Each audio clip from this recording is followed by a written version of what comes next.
Mark, can you tell us how you first got involved in working in the Salford area? Yeah, I just had answered an advertisement which wanted police community support officer for the Salford Central area. So I decided that's the kind of thing I wanted to do, because previous to that I was a neighbourhood warden for Manchester Housing in Mouse Platting and Ancoats. So I applied for it. Luckily I got the interview. So I knew what I was coming in for, I knew the area, it'd keep me busy. It was the kind of job that I wanted rather than get a quiet area. So like I say, I knew it'd keep me fairly busy. I got the job, thankfully. So what does the post of community support officer involve then? Basically it's there to mingle with the public. It's a go-between the police and the community. It's more or less replacing the beat bobby. That's my role, I think, now, is I'm more or less the new beat bobby. But it's to get information from the area. We get encouragement, we have to encourage the area, reduce the fear of crime, just basically build a bridge between the police and the community.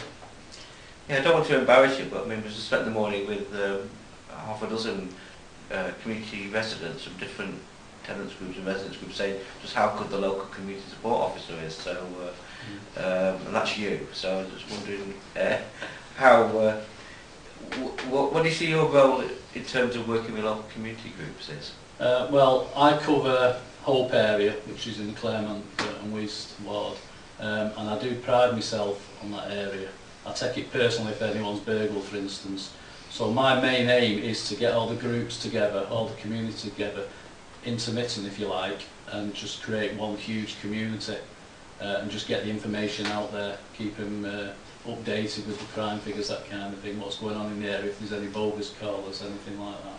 Well, you've been phenomenally successful, first of all in terms of numbers, but also the kind of quality of the community groups and the home watch schemes.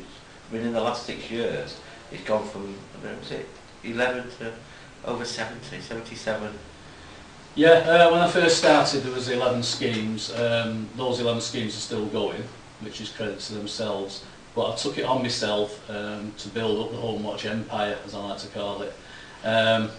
Basically, it took a lot of knocking on doors, handing out leaflets, posting letters through everyone's doors, going back, talking to residents, getting them to talk to the neighbours.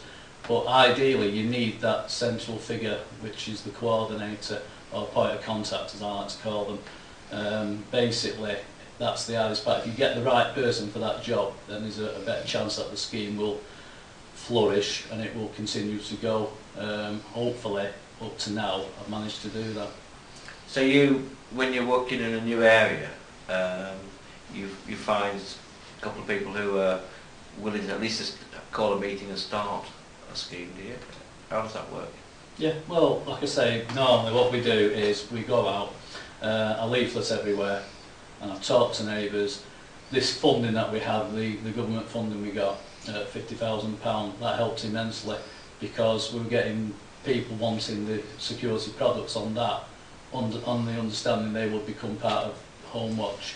So it has increased the schemes as well in numbers, the funding, and then we just go around, we have a chat, encourage them to talk to the neighbours and the friends who live in that area, and sometimes they can refer somebody to me saying they'd make a good coordinator. You know, I've spoke to them, they're interested, and it's passed on really. That's how we get most of the information.